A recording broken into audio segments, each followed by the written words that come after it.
সংস্কার নিয়ে ভুল বোঝাবুঝি হলে মাথা চাড়া দেবে ফ্যাসিবাদ, মন্তব্য বিএনপি নেতা রিজভীর। এখনো ষড়যন্ত্রের বিদায় হয়নি বললেন জামায়াতের আমির।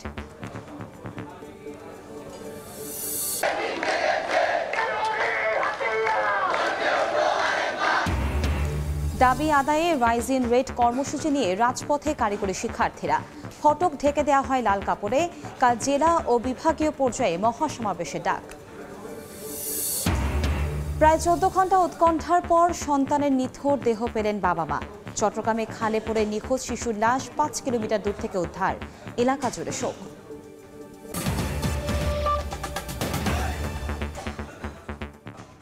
বাংলা সময়ের সঙ্গে আছি আমি কনক আজাদ। জনগণকে সঙ্গে নিয়ে দখলদার চাঁদাবাজদের রুখে দেওয়ার হুঁশিয়ারি দিয়েছেন জামায়াতুল ইসলামের আমির ডক্টর শফিকুর রহমান। বলেন, ফ্যাসিবাদের পতন হলেও স্বৈরতন্ত্রের বিদায় হয়নি। সকালে লালমনিরহাটের কালেক্টরেট মাঠে দলটির জনসভায় কথা বলেন তিনি। আমির অভিযোগ করেন, ফ্যাসিবাদের আমলে রাষ্ট্র বাধ্য করেছে কর্মকর্তা ও কর্মচারীদের দুর্নীতি করতে। তিস্তা মহাপরিকল্পনা কোনো ধরনের চক্রান্ত ছাড়া বাস্তবায়ন করার দাবিও জানান জামায়াতের আমির। এছাড়া দলের কেন্দ্রীয় নেতা এটিএম আজহারুল ইসলামের নিঃশর্ত মুক্তির দাবি জানান ডক্টর শফিকুর রহমান। তিস্তা মহাপরিকল্পনা দ্রুত বাস্তবায়ন, আওয়ামী লীগের বিচার এবং ন্যায় ও ইনসাফ ভিত্তিক বাংলাদেশ করার লক্ষ্যে এ জনসভার আয়োজন করা হয়। যে সম্মান আর জীবন নিয়ে আমার মেয়ে, আমার মা, আমার বোন ঘর থেকে বের ফ্যাসিবাদীদের পতন হয়েছে, কিন্তু ফ্যাসিবাদ এখনো বিদায় নেয় নাই। এখনো বাংলাদেশের মানুষ এক শ্রেণীর রাজনৈতিক কর্মী নামের যারা কলঙ্ক, তাদের হাতে এখনো নির্যাতিত হচ্ছে। তারা ভয়াবহ চাঁদাবাজের তাণ্ডবে তারা অতিষ্ঠ। ইতিমধ্যে জনগণ প্রতিরোধ করতে শুরু করেছে। জনগণের ধৈর্যের বাঁধ ভেঙে গেছে। আমরা এই সংগ্রামী জনগণকে অভিনন্দন জানাই এবং আশ্বস্ত করি, চাঁদাবাজ দখলদারদের বিরুদ্ধে আমরা একসাথে এগিয়ে যাব ইনশাআল্লাহ। সংস্কারের নামে ধোঁয়াশা তৈরি করলে গণতান্ত্রিক সংগ্রামে অংশগ্রহণকারী সব দল ও ছাত্র জনতার মধ্যে ভুল বোঝাবুঝি হলে ফ্যাসিবাদ মাথা চাড়া দিয়ে ওঠার চেষ্টা করবে বলে মন্তব্য করেছেন বিএনপির সিনিয়র যুগ্ম মহাসচিব রুহুল কবির রিজভী। দুপুরে নাটোর জেলা পরিষদ মিলনায়তনে জিয়া পরিষদের আয়োজনে স্বাধীনতা, সার্বভৌমত্ব, বহুদলীয় গণতন্ত্র এবং জিয়াউর রহমান শীর্ষক সেমিনারের প্রধান অতিথির বক্তব্যে কথা বলেন তিনি। শেখ হাসিনাকে প্রশ্রয় দিয়ে ভারত বাংলাদেশের প্রতি আবারও ষড়যন্ত্র শুরু করেছে বলে অভিযোগ করেন রিজভী।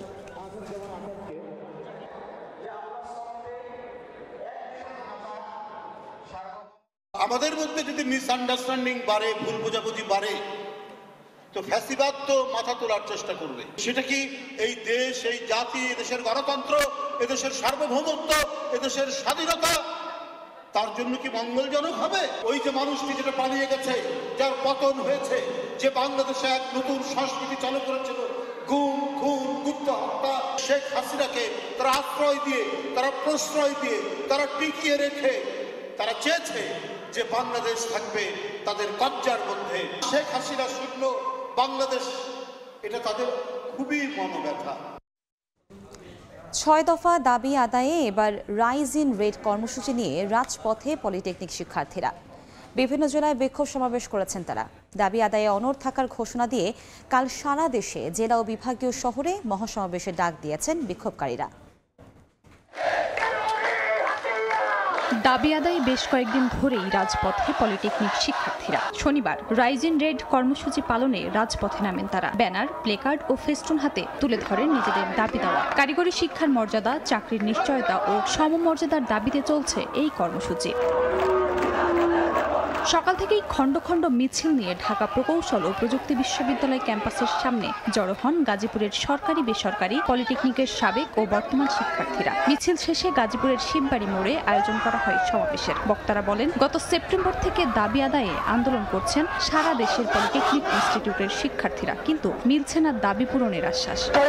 বিভিন্ন রূপ ধারণ করে বসে আছে, তার মধ্যে একটি ভয়ঙ্কর রূপ হলো যারা কিনা এসএসসি পাস করে এখানে ডিপ্লোমাদের ক্লাস নিতে এসেছে। যতক্ষণ পর্যন্ত না আমাদের এই দাবি দাওয়াগুলো তারা মেনে নিবে ততক্ষণ পর্যন্ত আমরা রাজপথে থাকবো। রাজশাহী পলিটেকনিক ইনস্টিটিউটের প্রধান ফটকের সামনে পালিত হয়েছে একই কর্মসূচি। দাবি আদায় না হওয়া পর্যন্ত আন্দোলন চালিয়ে যাওয়ার ঘোষণা দেন শিক্ষার্থীরা। পাশাপাশি কুমিল্লায় শিক্ষার্থীদের উপর হামলার প্রতিবাদও জানান তারা। পরে পলিটেকনিক ইনস্টিটিউটের মূল ফটক অনির্দিষ্টকালের জন্য লাল কাপড় দিয়ে ঢেকে দেওয়া হয়। কোনো সুরাহা না পাওয়া পর্যন্ত আমরা রাজপথে অবস্থান করব। যৌক্তিক দাবি আমরা যেন আদায় হয় আমাদের, সেই ক্ষেত্রে আমাদের দাবি যদি না আদায় হয় সেক্ষেত্রে আমরা পরবর্তী পদক্ষেপ কঠোরভাবে নিতে বাধ্য হব। কেন্দ্রীয় কর্মসূচির অংশ হিসেবে বগুড়া পলিটেকনিক ইনস্টিটিউটের মূল ফটক লাল কাপড় দিয়ে ঢেকে দেন শিক্ষার্থীরা। জনদুর্ভোগের কথা ভেবে ক্যাম্পাসে কর্মসূচি পালিত হচ্ছে বলে জানান তারা। আমাদের যৌক্তিক দাবিগুলো তাড়াতাড়ি মেনে নেওয়া হোক, এর পরবর্তীতে আমরা ক্লাসে ফিরে যেতে চাই। পটুয়াখালী পলিটেকনিক ইনস্টিটিউটের শিক্ষার্থীরা মাথায় লাল কাপড় বেঁধে বিক্ষোভ মিছিল করেছেন। মিছিলটি ইনস্টিটিউটের সামনে থেকে শুরু হয়ে জেলা প্রশাসকের কার্যালয় হয়ে শহীদ হৃদয় তরুয়া চত্বরে গিয়ে শেষ হয়। কর্মসূচি ঘিরে যে কোনো ধরনের অপ্রীতিকর ঘটনা এড়াতে জোরদার করা হয় নিরাপত্তা ব্যবস্থা। খাদিজা স্বপ্না, সময় সংবাদ। বাংলার সময় আরো থাকছে। দালালের খপ্পরে পড়ে রাশিয়ার হয়ে ইউক্রেন যুদ্ধে গিয়ে ব্রাহ্মণবাড়িয়া যুবক নিহত। গ্রামের বাড়িতে শোকের মাতম, দ্রুত মরদেহ ফিরিয়ে আনার দাবি। প্রায় 14 ঘন্টা রুদ্ধশ্বাস অপেক্ষার পর মিলল নিথর দেহ। চট্টগ্রামে খালে পড়ে নিখোঁজ 6 মাসের শিশুর লাশ 5 কিলোমিটার দূর থেকে উদ্ধার হয়েছে। পরিবারে চলছে মাতম, এলাকা জুড়ে শোকের ছায়া। খবর পেয়ে বাড়িতে ছুটে যান সিটি মেয়র। সমবেদনা জানান পরিবারের সদস্যদের। নূরজামাল আতিকের ক্যামেরায় শফিকুল আলমের প্রতিবেদন। অবসান হলো উদ্বেগ উৎকণ্ঠার। পাওয়া গেছে শিশু সেহেরিসকে, তবে জীবিত নয়, মিলেছে নিতর দেহ। বুকের ধনকে হারিয়ে কান্নায় বারবার মুচড়াচ্ছেন বাবা মা। শনিবার সকালে নিকুচের স্থান থেকে প্রায় 5 কিলোমিটার দূরে বাড়ির কাছেই নগরীর চাকতায় খালে সেহেরিসের মরদেহ পান স্থানীয়রা। কান্নায় ভেঙে পড়েন স্বজনরা। আমার মেয়েকে খুঁজতেছি, ওখানে গিয়ে দাঁড়াছিলাম, দাঁড়ানোর পরে পিছনে যখন তাকাচ্ছি দেখি যে ওখানে বাচ্চার একটা লাশ। বাচ্চাটা পা গেছে এখানে যে চাকতাই বাজার, এখানে চামড়া গুদামের পাশে খাল, এখানে পা গেছে। অরক্ষিত ছিল, যার কারণে রিক্সা হলো রাস্তা এবং খাল তফাৎ করতে পারে নাই, খালে পড়ে গেছে। পানির আর রাস্তা যখন সমান হয়ে গেছে তাহলে তো দুর্ঘটনা যে কোনো মুহূর্তে হবে। খবর পেয়ে শিশুর বাড়িতে ছুটে যান সিটি মেয়র। জানান সমবেদনা। বলেন এমন দুর্ঘটনা এড়াতে নেওয়া হচ্ছে নানা পরিকল্পনা। এই 1.5 থেকে 2 মাসের মধ্যে সমস্ত স্ল্যাব ম্যানহোলের ঢাকনি করে দিতে হবে এবং এলাকাবাসীকে আমি বলতে চাই, স্ল্যাবের ঢাকনা খুলে বিক্রি করে দিচ্ছে, ম্যানহোলের ঢাকনি খুলে বিক্রি করে দিচ্ছে। সতর্কতামূলক ব্যবস্থা তাদেরকেও নিতে হবে। শুক্রবার রিকশায় করে এক আত্মীয়ের বাড়িতে যাওয়ার পথে শিশুটি সহ নগরীর হিজড়াখালে পড়ে যান মা ও দাদি। এরপর থেকেই উদ্ধার অভিযানে নামে সিটি কর্পোরেশন ও ফায়ার সার্ভিসের ডুবুরি দল। শনিবার ভোর থেকে যোগ দেন নৌবাহিনীর ডুবুরি দলের সদস্যরাও। শফিকুল আলম, সময় সংবাদ, চট্টগ্রাম। সরকারি প্রাথমিক বিদ্যালয়ের সহকারী শিক্ষকদের বেতন স্কেল নিয়ে তাদের দেয়া প্রস্তাবনা বাস্তবায়নের কাজ চলছে বলে জানিয়েছেন প্রাথমিক ও গণশিক্ষা মন্ত্রণালয়ের উপদেষ্টা অধ্যাপক ডক্টর বিধান রঞ্জন রায় পোদ্দার। সকালে মাগুরা জেলা অডিটোরিয়ামে প্রাথমিক শিক্ষার মান উন্নয়নে বিভিন্ন স্টেক হোল্ডারদের সঙ্গে মত বিনিময় শেষে কথা বলেন তিনি। প্রথম কথা হচ্ছে শিক্ষকদের বেতন গ্রেড এবং তাদের পদোন্নতির প্রসঙ্গ, এই বিষয়টা একটা বিষয় এবং ওনাদের দাবি দাবার সঙ্গে আমরা খুবই সহানুভূতিশীল। প্রথম কথা, আমরা একটা কনসালটেন্ট কমিটি করেছিলাম এই ব্যাপারে। তাদের মতামত যে কনসালটেন্ট কমিটি যেটা বলেছেন যে প্রকৃতপক্ষে শিক্ষকদের বেতন বিষয়টা আলাদা একটা বেতন কাঠামো হলে ভালো হয়, তাহলে অন্য কিছুর সঙ্গে কম্পেয়ার হয় না। এইটা ওনাদের প্রস্তাব। আমার কাছে মনে হয়েছে ওনাদের প্রস্তাবটা ভালো প্রস্তাব একটা। ইসলামী আন্দোলন বাংলাদেশের নায়েবে আমির মুফতি সৈয়দ মোহাম্মদ ফয়জুল করিমকে বরিশাল সিটি কর্পোরেশনের মেয়র ঘোষণার দাবিতে সমাবেশ ও গণমিছিল হয়েছে। সকালে সদর রোডের অশ্বিনী কুমার হলের সামনে এই সমাবেশ হয়। সময় বক্তারা বলেন, 2023 সালের বরিশাল সিটি নির্বাচনে মেয়র প্রার্থী মোহাম্মদ ফয়জুল করিমকে আওয়ামী লীগের সন্ত্রাসীরা হামলা চালিয়ে আহত করে। ওই নির্বাচনে নির্বাচন কমিশনও নৌকার পক্ষে কাজ করে। তাই অবিলম্বে সেই ফলাফল বাতিল করে হাত পাখার প্রতীকের প্রার্থী ফয়জুল করিমকে মেয়র ঘোষণার দাবি জানান। খাগড়াছড়িতে অপহৃত চট্টগ্রাম বিশ্ববিদ্যালয়ের 5 শিক্ষার্থী সহ 6 জনকে উদ্ধারে সেনাবাহিনীর নেতৃত্বে বিজেপি ও পুলিশের টানা অভিযান চলছে। বিষয়টি নিশ্চিত করেছেন পুলিশ সুপার মোহাম্মদ আরিফিন জুয়েল। তিনি জানান, অপহরণকারীরা বারবার স্থান পরিবর্তন করায় উদ্ধার কাজে বিলম্ব হচ্ছে। আরও জানানো হয়, অপহৃতদের উদ্ধার অভিযানে ব্যবহার হচ্ছে প্রযুক্তি। বিভিন্ন সড়কে জোরদার করা হয়েছে নিরাপত্তা। বৈশাখী উৎসব শেষে ফেরার পথে গত 16 এপ্রিল সকালে খাগড়াছড়ি পানছড়ি সড়কের গিরিপুর এলাকা থেকে সন্তু লার্মা সমর্থিত পাহাড়ি ছাত্র পরিষদের সদস্য চবি শাখার রিশান চাকমা সহ 5 শিক্ষার্থী সহ 6 জনকে অস্ত্রের মুখে অপহরণ করা হয়। রিশান চাকমা চট্টগ্রাম বিশ্ববিদ্যালয়ের আন্তর্জাতিক সম্পর্ক বিভাগের শিক্ষার্থী।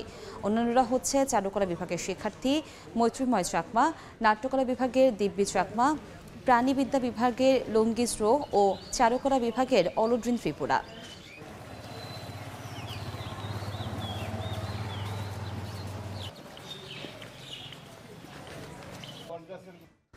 দালালের খপ্পরে পড়ে রুশ বাহিনীর হয়ে ইউক্রেন যুদ্ধে অংশ নিয়ে নিহত ব্রাহ্মণবাড়িয়ার আশুগঞ্জের যুবক মোহাম্মদ আকরাম হোসেনের বাড়িতে চলছে শোকের মাতম। পরিবারের দাবি, উচ্চ বেতনের প্রলোভন দেখিয়ে দালাল তাকে রুশ বাহিনীতে যোগ দিতে বাধ্য করেছে। সন্তানের মরদেহ দেশের মাটিতে ফিরিয়ে সরকারের হস্তক্ষেপ কামনা করছেন তারা। বিদায়পাড়ার ক্যামেরায় উজ্জ্বল চক্রবর্তী রিপোর্ট। বিদেশে কাজের সন্ধানে গিয়ে দালালের খপ্পরে পড়ে রুশ বাহিনীর হয়ে ইউক্রেন যুদ্ধে যোগদান। প্রাণ হারালেন সন্তান, শোকে মাতম পরিবারে। 9 মাস আগে নরসিংদীর পলাশের সুলেমান ট্রাভেল এজেন্সির মাধ্যমে পোল্যান্ড যাওয়ার জন্য 9 লাখ টাকা জমা দেন ব্রাহ্মণবাড়িয়া আশুগঞ্জের হোসেনপুর গ্রামের মোহাম্মদ আকরাম হোসেন সহ কয়েকজন বাংলাদেশি যুবক। পরে তাদেরকে পোল্যান্ডের বদলে উচ্চ বেতনের প্রলোভন দেখিয়ে রাশিয়ায় পাঠানো হয়। সেখানে যাওয়ার পর একটি চায়না কোম্পানিতে অস্থায়ীভাবে ওয়েল্ডার হিসেবে কয়েক মাস কাজ করেন। পরে গত 2.5 মাস আগে সেখানকার দালালের মাধ্যমে রুশ বাহিনীর কাছে বিক্রি করা হয় আকরাম সহ বাংলাদেশি যুবকদের। আমার ছোট ছোট পোলাপান আছে কেমনে আমি চলুম গা। পরে রুশ বাহিনী আকরাম সহ ওই যুবকদের প্রশিক্ষণ দিয়ে গোলাবারুদ দিয়ে পাঠায় ইউক্রেন বাহিনীর বিরুদ্ধে যুদ্ধে। 14 এপ্রিল ইউক্রেন বাহিনীর হামলায় প্রাণ হারান আকরাম। আমার নাতি লাশটা চাই, আমার ক্ষতিপূরণ চাই। লাশ ফিরিয়ে আনার ক্ষেত্রে কোনো সহযোগিতা প্রয়োজন হয়, আমরা আন্তরিকভাবে সেই সহযোগিতা প্রদান করব। পরিবারে 3 ভাই ও 2 বোনের মধ্যে আকরাম ছিল সবার বড়। উজ্জ্বল চক্রবর্তী, সময় সংবাদ, ব্রাহ্মণবাড়িয়া। দেখছেন বাংলা সময়। রাঙামাটিতে অনুষ্ঠিত হলো মারমা সম্প্রদায়ের প্রধান সামাজিক উৎসব সাংঘ্রাই। জনকেলিতে মেতে ওঠেন তরুণ তরুণীরা। সকালে মারিন স্টেডিয়ামে এই উৎসবে উদ্বোধন করেন পার্বত্য চট্টগ্রাম বিষয়ক মন্ত্রণালয়ের উপদেষ্টা সুপ্রদীপ চাকমা। উৎসবে মারমা ছাড়াও যোগ দেয় অন্যান্য সম্প্রদায়ের মানুষও, বাদ যায়নি বাঙালিরাও। পুরো স্টেডিয়াম এলাকা পরিণত হয় সম্প্রীতি মিলন মেলায়। মারমাদের বিশ্বাস, জলকেলির মাধ্যমে ধুয়ে যায় পুরাতন বছরের ব্যর্থতা ও গ্লানি। নতুন বছরের যাত্রা শুরু হয় নতুনভাবে। মামা মামা মামা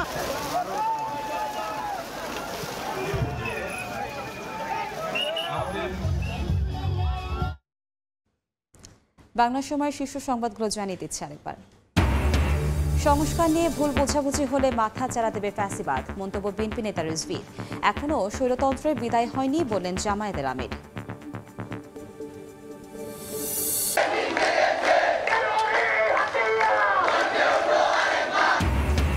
দাবি আদায়ে রাইজিং রেড কর্মসূচি নিয়ে রাজপথে কারিগরি শিক্ষার্থীরা। ফটক ঢেকে দেওয়া হয় লাল কাপড়ে। কাল জেলা ও বিভাগীয় পর্যায়ে মহাসমাবেশের ডাক।